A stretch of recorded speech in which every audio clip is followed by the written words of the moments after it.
Very good morning to you on this 18th day of August. If you've joined us, then you are on the fifth connection, where we are talking you through the storyline of the scriptures. We are in the book of Ephesians. We are in chapter 2, and we are looking at the paragraph that goes from verse 11 to verse 13. This morning, it's verse number 12 of the storyline. Remember, we are in no rush here. We are just unpacking the storyline as it unfolds, line by line. I know many will say verse by verse. The scriptures was never written verse by verse. They were run on lines without punctuation. And most of the time, the script was on, of course, parchments. And we are very privileged to have the scriptures digital these days because we can snap out our cell phones. So we are looking at the text in chapter 2. We are looking at verse number 11 because we have moved from the overview of this 6th chapter letter, the 6th chapter, as we would say, book, where the assembly is spoken of as a modality. It is spoken of as that which is able to orient us inside of reality, orient our minds. What is orientation? It is the affordance of movement in a non-drifting way, where both my vertical and horizontal axis is in a ratio, it's in ratio, it's aligned, it is centered. And this morning, to understand so beautifully, as we look at the first 3 scenes, chapter 1, 2, and 3, it's the plan of the assembly plan. 4 to 8 is the assembly prompts. It is mapped out in the first couple of verses of chapters 1 to 3, and then extrapolated from that essence that's given in the first 3 chapters all the way to 4 to 6. And so we need to be astute in the sense that the assembly is an amoebic modality. It moves in fidelity to the flow of reality. So this book is about what happens when God, the people of God, and events coalesce, when they come together. So in chapter 2, the writer starts to unpack this very interesting idea that God has moved us from mortality to vitality. He's moved us from death to life. He's moved us from death and separation to vital connection with himself. He's the source of all being. And we move with vitality and intentionality so that we can experience close proximity to him. We have been brought from exclusion to inclusion. We are centered because we understand who he is and how he operates in our world and in our lives. So centering has to do with the proximal zone of our lives, moving in close proximity to Christ. We move from inaccessibility to close proximity. And that's what's so crucial, because the 2 things we are to remember in this paragraph of the story, which goes from 11 to 13, is we are to remember. There are 2 things we are to remember. Verse 11 gives us the first thing, and verse 12 gives us the second thing.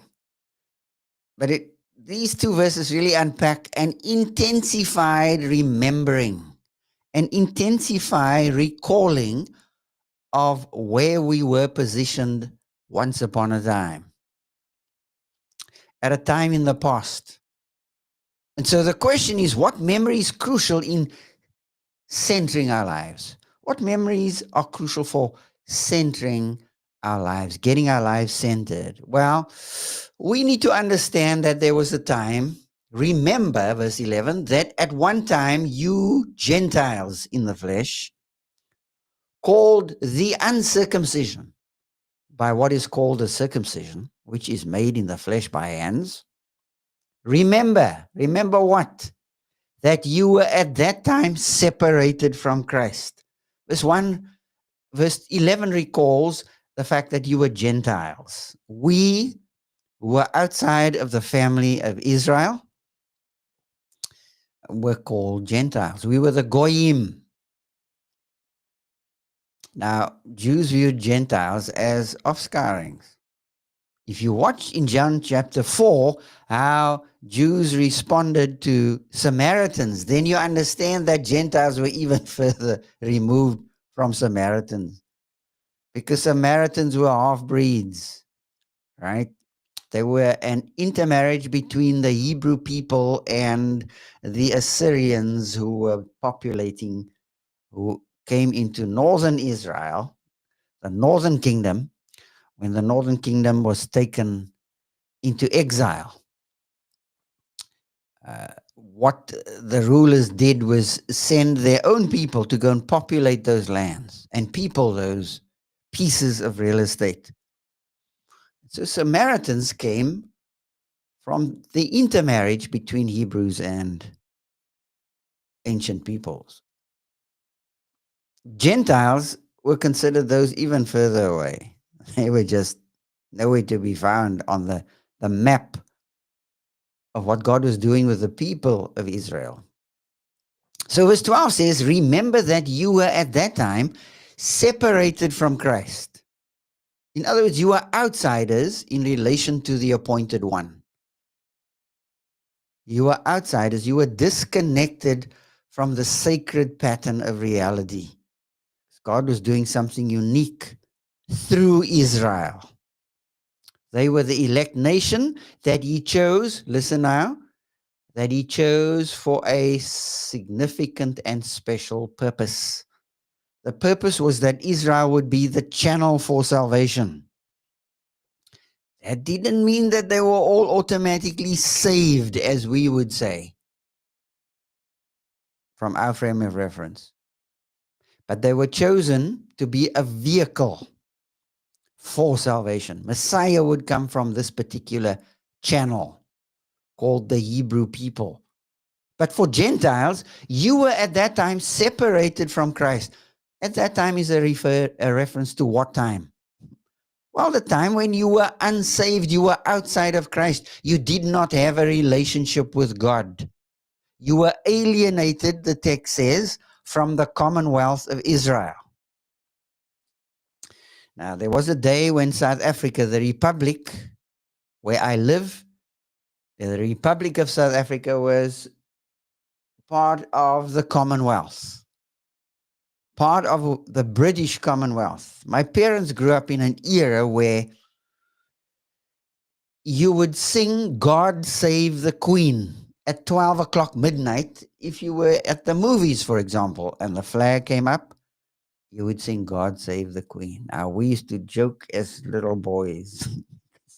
They had such a wonderful respect for the Queen, and they would stand to attention and speak with great endearment about the Queen Mother. Well, we didn't understand that. For us, it was the funniest thing. But all we knew was high respect for the monarchy. Well, Gentiles were alienated from the commonwealth of Israel. They weren't part of the real deal. And they were strangers to the covenants of promise, and they had no hope, and they were without God in the world. They were disenfranchised, Gentiles. They didn't have the privileges of the people of God, Israel. They were foreigners to that contractual arrangement, that contractual commitment that God had with Israel. and they had no present future. In other words, they didn't have a hope. No hope. And they were without God in the world. They were godless. Now, what a despicable place to be in. And the text says, remember that at one time, verse 12, remember that at that time. Memories are important. You may have a disdain for memories because you may have so many hurtful ones. But there are certain things that are worth remembering, where we come from. For example, our history. Now, you may not like your history, but you didn't get to choose your history. You were born into a family and you have a particular pedigree and you have a certain surname and you grew up in a particular culture. Well, all of that. The text says, at one time, you Gentiles, you Ephesian believers, you are now believers, but at one time, you are outside of this deal. You were alienated from the commonwealth of Israel. You were separated. Now, when were you separated? You were separated before you came to saving faith from all these wonderful privileges. So you were born separated from Christ. Now, verse 1 and verse 2 talks about dead. And all that dead means is separated from. Now, please don't top load and front load and back load the word dead with all kinds of foolish ideas that come into your head, or things that you have been told. Just go with what the text says. The text says at one time you were separated.